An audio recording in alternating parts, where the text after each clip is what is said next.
and welcome to game number 1 in tonight's Riot Duo Scrims on Thursday. I am Abs, and as always, I'm joined by the lovely Jamie. Hi everyone. And Jamie, what flight path have we got today?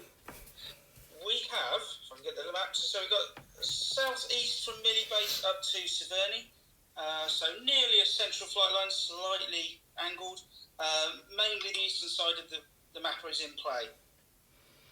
Now, you've been streaming this week with me, and I think this is not as harsh a flight path as we have seen. Definitely not. We've had some that have cut 80% of the map off. This is relatively central. We've got some of the major places still in place. So we've got Millie Base, we've got Milton, Pochinki, Yasnaya. All the major places are in play. We've got a lot of early jumpers.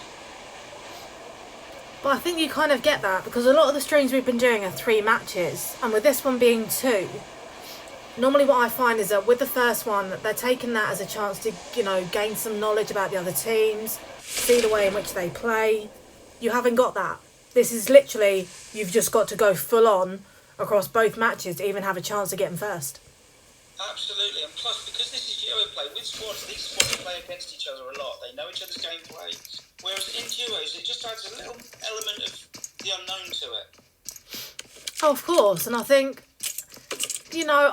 we'd be lying if we said there wasn't some clan rivalry going on, 2 members wanting to beat the other 2 and things like that. But I think that is what kind of makes this a bit more fun in that way. Definitely. So you get people being a bit more aggressive as well, especially, as you say, when you get people from the same clan on each other, they tend to try and get some one-upmanship on the others. So, having a quick look at the map, the first zone has been revealed, and it's an eastern, would you say? An unusually easy zone, actually, because it follows the flight path. Almost everyone is in zone already. So there's not going to be too much problem with rotating into zone. We might have some people camping the eastern bridge from Millie Base. Do you know what I think? Saying that, though, we have 3 teams on Military Island, with Philippek and Killam from Riot staying unbelievably south, right at the far back. So they might be the most disadvantaged in kind of where their placement is. Absolutely, but what they can do is they can loot in peace, because they've got the relatively good loot of Millie Base, but without being quite in the centre where Penn are. I see Lionheart's Team 33, they've got a vehicle, they've gone to the sort of northwest edge of Millie Base, and I think they might even be rotating over the western bridge to the mainland, and they are. For now, though, what I might do is jump over to a member of Team 31 later who has split off from Nana.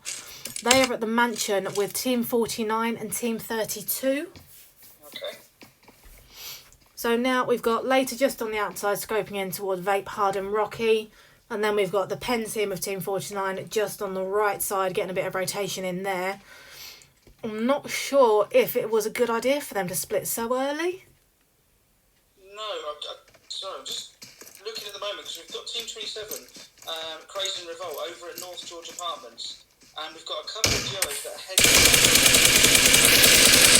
I'm 35, both heading in that direction. Oh, and later is knocked by Penn Devious, and that is later finished off there, courtesy of a shotgun. So it looks as though, although there may have been good intentions for that split, it has not paid off. So that is now leaving Nana the sole player of Team 31. Yeah, I mean, there's quite a few duos are concentrated together, but there hasn't been a huge amount of early action. And I think that may also play in with, because we have only got 2 matches, as I said, I think the teams now are really going to focus on the looting aspect and not fight unless they really have to. Yeah. Because they don't want to risk. There's so many duos where you've got, up to 48 duos. You certainly can't win it at this stage, but it would be very easy to get knocked out early. I don't doubt that. And now I'm looking at the Elf team of Team 45. They are at Milta with Team 10 Zen, just pushing down the road. We've got both teams relatively quite close together, so they're sticking together, which will pay off. Shots are now being fired. Oh, and Zen Cronus is knocked by Elf Klein. Saggy's trying to get the revive there. They're not pushing, they're just holding back a little. Maybe that's self-doubt, and I think that's something we do see a lot of recently, at least. In the duos more so, in the squads not so much, because they're so used to playing with each other, they're confident in their abilities. But duos, like we said before, it just has that little element of the unknown. I'm just watching Team 25, Team 4 at the moment. So Rendezvous and I'm trying to see who Team 4 is. One of the Riot teams, Zen and Goddess. They're over at South Georgia Pole, very close to each other. Some shots went in. Rendezvous FBI with the DBS at the moment. Absolute beast of a shotgun. Oh my god, if that had knocked them, that would have been the best grenade I've ever seen. Thrown over one wall, rebound off the other and get the knock. But nonetheless, Elf Klein has just been wiped out there by Saggy. Elf Waz is trying to get a knock himself, but then gets taken out. So that is the Elf team done for game 1. And now Saggy's getting a revive on Cronus. See Penn are still looting in the centre of Millie Base. They're going to have a huge amount of loot. And quite possibly maybe a flare or two as well. There's shots over at South Georgia Pole between 25 and 4. Do you know, I was going to ask you a question then about flares, and I couldn't remember the word, but I've just remembered it. Do you think the flares are overrated? Possibly. The reason I say that, in something like this where people are so spread out, there are so many duos. If you shoot a flare off, you could have 10 teams coming up to you. And the trouble is, the potential weapons you can get, AWM, M249 and the like, are so strong that it's probably worth the risk. I don't think they're overrated. I think you need to be a bit tactical when and where you use them, though. I think I agree, and I would say, I think if somebody used it in a duo scrim, it would just kind of be a bit of a waste of a good game. Because having 10 teams going in there, you know some of them are going to get wiped out, and in any other situation they probably wouldn't have been. Yeah, So, I mean, plus also, an MC49 is great against a squad, but if you're going up against a duo, you could wipe them both with a normal gun, you know, a decent normal gun and some good gunplay. oh, if you had an M249, you wouldn't have a hope in hell. No, I mean, so, we've got shots coming in here, so we've got 3 squads, or 3 duos even. So right, Zen is actually doing a bit of damage with the VSS there. And just got the knock on Rendezvous FBI. Yeah, just the opposite of the DBS in that it's silent and quite deadly, whereas the DBS is just loud cannon. Well, go on then, let's have a quick chat about the DBS then. Because that was an addition from PUBG, and am I right in thinking it was a drop weapon, wasn't it? Originally, yeah, it was a great weapon originally. And then they've just put it into the lobby, but kind of an overkill in that you'll find it on every floor of every building you've ever been in. If you've ever been anywhere near the Vikendi map, you know that you can find a DBS Christ. in pretty much every other building. But, you know, you could say the same question with a lot of guns in this game. Are they worth anything, or is it just pointless? I think the reason they moved that is the DBS is quite unpopular. But if you're doing close up, something like TDM, it can be, you know, quite useful. But in a classic match, it doesn't have the range of an AR. I mean, it has good power and quick reload, but I don't think it's practical enough, certainly for most situations in the scrim. I see your point. And then it's things like pistols, for example. You have like 5 different types of pistol. Why? Like, it's not like you can get like, oh, you know, this pistol's better. It's like, well, obviously you have like the P18C and the Scorpion, and they're decent because they're, you know, fast firing. But the others, I'm just thinking, it's just a waste of space. It might just be me. Well, you've got to have something to pick up when everyone else has got decent guns. So when you're trying True. to do an important match, you need to have something to disappoint yourself with. True. Especially the revolver, which can do reasonable damage, but it's FBI there with the VSS trying to get one of Team 4 as they ran towards the smoke, but unfortunately shot most of the windowsill. Plus, I think the majority of people that watch this stream know that the VSS is my go-to weapon. What's yours? More so, it used to be the M4, like everyone else that's boring, the M4, just because of how practical it was. I'm actually preferring now the M762, the barrel. It does more damage per round. It's got a huge amount of hit damage, and it's just something you need to get a bit more used to with the recoil. And I assume you remember the good old days of having an 8 scope and an M4. 8 scope on an AKM, you could redecorate the ceiling with a clip. In all fun, if you really wanted to, you could probably take out a player or two whilst doing it. If you were lucky, but it would be luck in those days. I mean, because obviously when that was then, everyone had only just started playing it. No one had a lot of experience in the game, and so the recoil was hard to control. Just looking, Team 27 have moved away from North Georgia Pole, and they're just coming up on a compound with, I think, Team 21, FE. Let's So have we've a got look. Crazy and Revolt coming up against the FE team. FE duo, even. And I am watching Imani from FE along with Tao. So Crazy and Revolt are just on the outside. We've got Team 46 just moving in too, so they might get involved. Or they might just want to make the sensible option and just hold back a little.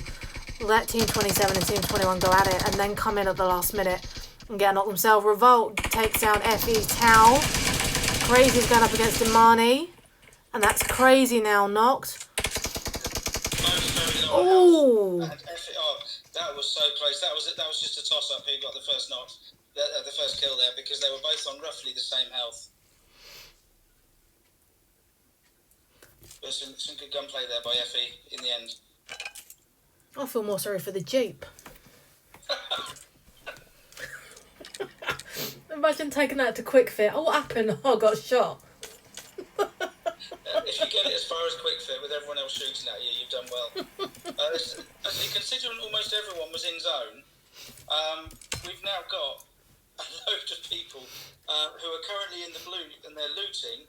But with the zone having broken into phase 2, it's gone even further east. So we've got some of the water around Lipovka, but it's centred around Mansion. Looks like a paint by numbers. Yeah, so quite a few GIs in the zone already, but there are a hell of a lot around the sort of western side around Rosark and School who need to rotate into zone. The northern edge is looking fairly quiet. But in saying that, despite the fact that we still have 28 teams remaining, 53 players, you know, they all seem to be quite separate. They're not really grouping up together to make their way in or, you know, take on any fights. Other than Team 22, which I'll have a look at now. And that is definitely Hallows, Redders and Siren going up against Team 14 at Yasnar, and that's Jen.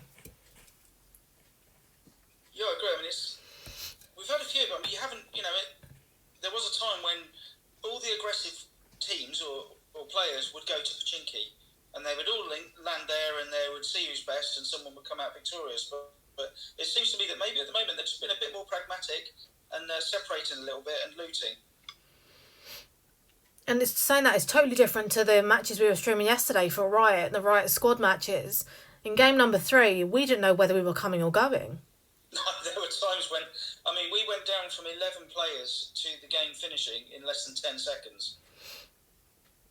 It was a crazy finish. And that's the thing. I think this game, you know, we can sit here and we can say, oh, you know, I think this is going to happen. I think this is going to happen. But ultimately, this game is so unpredictable. Yeah.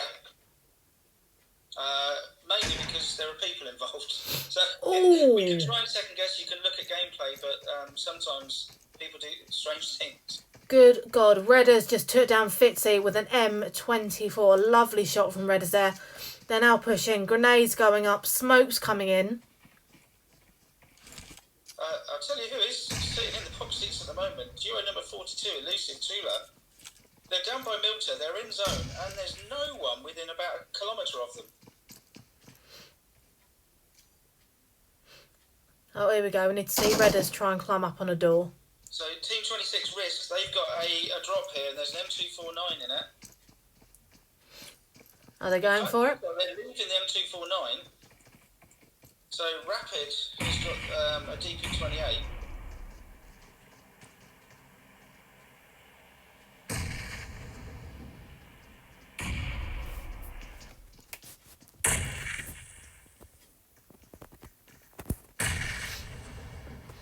So I'm still over at Yasnaya with Deathly Hallows and Gem. We've still got Nick on the roof, Red and Siren in the left property, Gem Fitzy on the right side.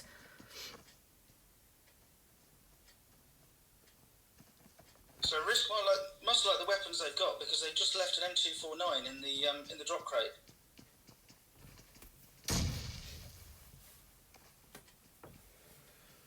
Rapid, they're doing some damage with the DP28. Now, I'm a fan of the DP28, but it is just that reload time that can make all the difference when you're going up against a duo or a squad. Definitely. So you need a secondary weapon that's a bit quicker on the reload. So you do the damage with the DP28, and then you can do a quick switch to the other weapon, or you just make sure you get all the damage in one go in the 47 rounds that you got. Now, personally, I would consider a DP28 in the realms of something similar to like a Kar 98, because the DP has very little recoil. So logically, you could use that as your sniper in a sense, and then come in with like an M4 or UMP after. I totally agree. I mean, I do like using the DP28 with maybe a 6 times on it or a 4 times. If you can lay down and shoot in short bursts, maybe 5 rounds, you've hardly got any recoil at all. It's when you're standing up and you just go through a whole clip, that's when it starts flying everywhere. But yeah, I totally agree. It can be a devastating weapon even at distance. So now the majority of our teams have moved into the next zone. We have got a red zone down by prison, but everyone appears to be safe from there. There are no teams in the proximity. So we have a couple more teams coming in from the western side, and then we'll be looking at the next stage of this game. And we start with Rendezvous FBI taking down a member of PTSD. Yeah, I'm just watching Lionhearts up against Team 17, which is Gen £1 Fish, up in the northern end of the area, just south of Stallber. So what are we looking at over there? So it looks like £1 Fish lost Gen Tequila now. Got the height over Lionhearts, sending out some smokes, just to try and hide the approach.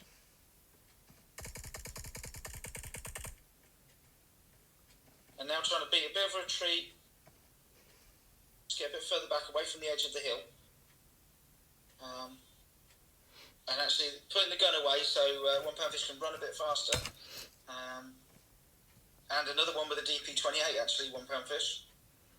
Coming around to the side of the line, so putting smokes out to cover, but also maybe to confuse, so they don't know exactly where £1 Fish is. And I do feel really sorry for them, because the Risk team, they're relatively new, at least to the streams that I do, but they have been doing fairly well. And I've just seen on the kill feed that Risk Shav killed himself with a grenade. Oh, cool. Oh, bless. Anyway. Yeah. Well, that rotation worked well for Gen £1 Fish. Getting the knock there on Lionheart's Alpha. And almost there with the Thirst. I think Alpha's probably going to bleed out before 456 can get to them. Yeah. So it's now a one-on-one. So that was a really good rotation there by £1 Fish. So put some smoke in just to hide it. Maybe just a bit of a distraction, decoys, so they didn't know where he was. And now, because of that, managed to rotate around the side instead of just running away. And it's now a one-on-one. So the next zone, they were centred between Yasnaya and Mansion.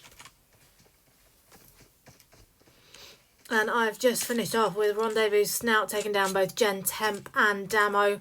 One with the Bison, one with the VSS. So everyone apart from duo number 15, Susan Jacqueline, are in the safe zone. She's still in the blue zone. Almost everyone else is actually in the next zone, mostly centred around Yasnaya. Looks as though Susan Jacqueline is on foot, so doesn't have a vehicle nearby, and is going up against the blue, but she should be able to get in. And there she is. So she has now joined us in the safe zone, so all teams are clear for the time being, but the zone will change in around 35 seconds' time. Well, that rotation definitely worked for £1 Fish, because there was a little sniper battle going on between the VSS £1 Fish and I think the bolt action there, and £1 Fish comes out victorious and even has a vehicle to be able to rotate into the next zone. Oh, imagine if Gen £1 Fish won this. you might want to get your pizza vouchers ready. Oh dear.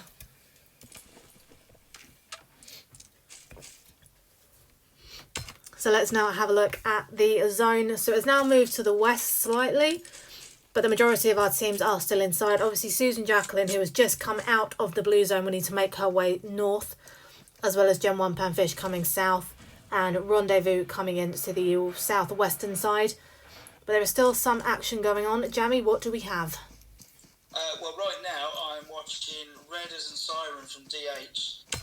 Team 22 are snaking on top of the roof. Redders got the M24 out and is scoping out towards the east, looking at Team 39. He knows where they are, but he can't quite get sight of them.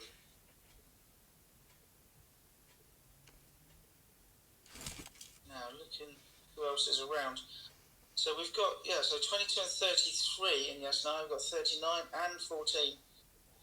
Team 47 are just near a drop. They're in the little compound, almost centre zone, just west of the road, south of Yasnaya. So it seems as though definitely Hallows are a little bit vulnerable, being centre of Teams 14 Gen, Team 33 Lionheart, and Team 39 Death Squad Elite. I agree, but they're laying prone on top of a building and they're in zone. Mm-hmm. So I don't know if other players know where they are. Provided no one's looking down on them, they should be safe for now. No team kills just as yet. But I know Red, as you said, was putting in some good damage with that M24 of his. Absolutely, it was just unfortunate that he wasn't able to get a knock on the Gen team of Team 14. Oh, look at that zone. That zone's broken again, and now we are centering around Yasnaya. Oh. So 1 Pound Fish has rotated round to the sort of northeast of that new zone. Team 39 centre zone, everyone else is making their way in. It seems to be the south end of the zone is where there might be some action. People are rotating in. We've got 4 or 5 teams going to be together. Looks as though Team 26 have just gone right past Team 47 Fusion Elite. Now, I think based on their position, they would be the people in the best spot to do a bit of gatekeeping, especially against Susan Jacqueline, as she is on her own. But we've then got 4 other teams coming in from the eastern side. Just looking at Team 30, Zero Tolerance and Craig Snatcher. Mm-hmm. They're coming into the west of Yasnaya and they're coming up on Team 14. I don't know if they know they're there, but Team 14 may start to hear them soon.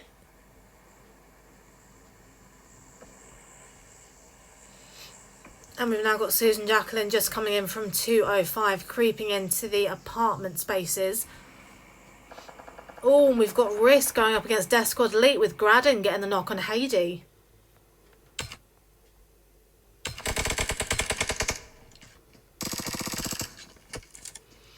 So Team 14 are now looking at Team 30. It looks like they know they're there now. So Jen, Fitzy and Nick. Now we have got we've got a crate drop coming down just south of centre zone. Looks like Team 4. No, they're driving past it. Oh, Graden just gets the knock on John with a grenade that was meant for one of the Risk team. Oh. Team 46 have made their way into zone. So we've only got MVP Philippek, Team 5. They're coming into zone now. So we've got the Rendezvous FBI Team 25. They're still out of zone. It looks like they're in a compound just doing a bit of looting at the moment. And they've just jumped into their Jeep and are now making their way in from the eastern side following that main road in. So they may come into combat with Team 46 Elusive, who are making their way to the roadside now, as well as Team 39 Death Squad Elite. So I'm just spectating Oh, Team 14. they have just done a huge right turn there and have turned off into a compound. Right, so they're in zone now and they've got a compound. And definitely Hallows Redders has just got that knock on Lionheart's Marshall with the M24. So their location will most likely have been revealed to the other teams now. But they are still on that rooftop, and with the wall around them, they should be relatively protected unless a grenade comes in. But they are now making a move. I'm just looking at the next zone's just broken, and it's the northeastern edge of Yasnaya is in play. But apart from that, it is a hillside, so it's going to be very open. If you're lucky, you'll have one of the buildings on the southwest side of the new zone. They're tall buildings, so you'll get a good overwatch. So there might be a bit of a fight here where Team 39 are. There might be players trying to get to that compound. In the crate drop, which is now out of zone, there's a grozer, or graza, as some people pronounce it. But in saying that, credit where credit's due, because as I'm sure you'll appreciate, the Deathly Hallows team do have a tendency to get caught in the blue zone. Yeah. But now Redders and Siren, they've moved the minute that zone was revealed. They're not taking any risks here. No, they've made sure they've got hard cover, they're in a building, they're in the new zone. As you say, they're not getting caught out. So that was a good, swift decision. They took, they didn't know if there was anyone in front of them, so they took a bit of a risk, but it was worth the risk. They're now in a good position. Mm-hmm. If you see £1 Fish and Lionhearts, Team 33, are about to drive past £1 Fish. And they've just driven right past, but Fish has got Snout in his view and is firing with the VSS. They've just rolled up onto Rendezvous. Oh. So FBI blows the vehicle and knocks Marshall. And that is... So we've got a 2-on-1 and they're just out of zone here, but they're not far away. Oh, Gen team of Team 14 have just driven past, so that they're rotating to come back around. Fish has the shot on Snout, but just can't get the aim right. And that is what you would find with the VSS. It's that drop. If you can't get it under control, then it may be your weak point. Especially from a moving vehicle, it's so hard to control that. People who are good with the VSS, it is a fantastic weapon. But if you're okay with it, then something like from a moving vehicle is going to be almost impossible to get a hit. Mm-hmm. So Snout's finished up Crystal for IPS from Team 33. So we're down to 9 duos remaining. And oh, look at that. I mean, that is the hardest of hard shifts. It goes all the way west of the zone. Oh. So it takes out all but maybe 2 duos. So there's going to be some rotations coming through here.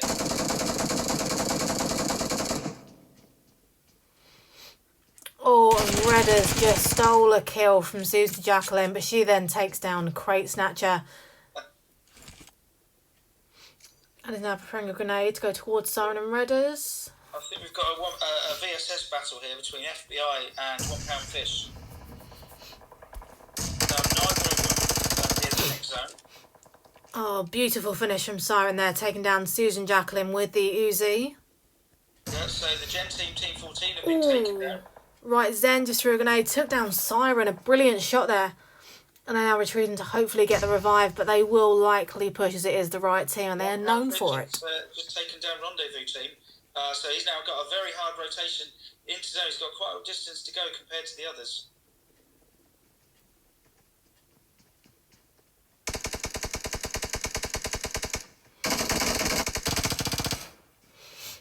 Good gunplay from Zen there. Right, Zen taking out the team from DH with Siren knocks. Red has got some damage in, but couldn't quite get the knock.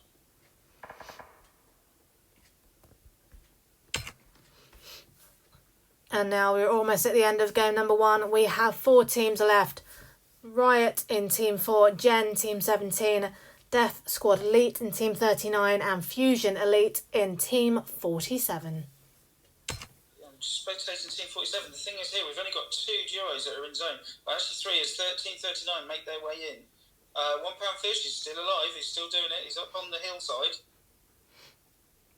I don't think I've ever wanted anyone to die as much as I do Gen. Late rotation is starting to hurt them.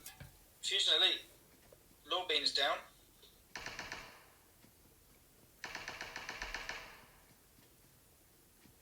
So DSC John taking out FE Bar. So we're down to 3 teams. So £1 Fish still on his own, but still alive.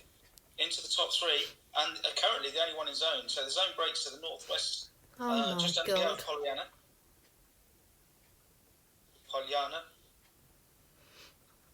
Don't get me wrong, I'm rooting for £1 Fish, but at the same time I'm not.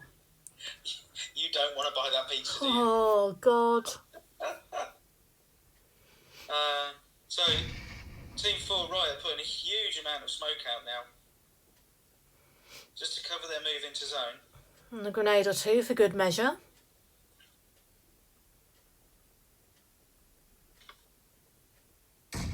So I can Oh. hear the BSS shots again. Goddess thinks there's someone over 165, but actually the Team 39 are slightly further east than that.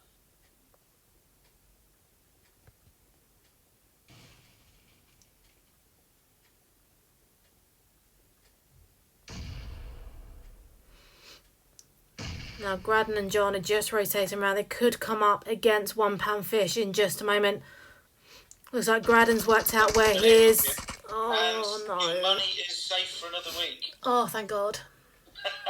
So now we've got a straight 2 and 2, either side of the zone. Team 4 just slightly out of zone. Team 39 are in zone, and they've got a nice bank to hide behind as well. Team 4, they've got a few sort of hay bales they could get to, if they can get to them.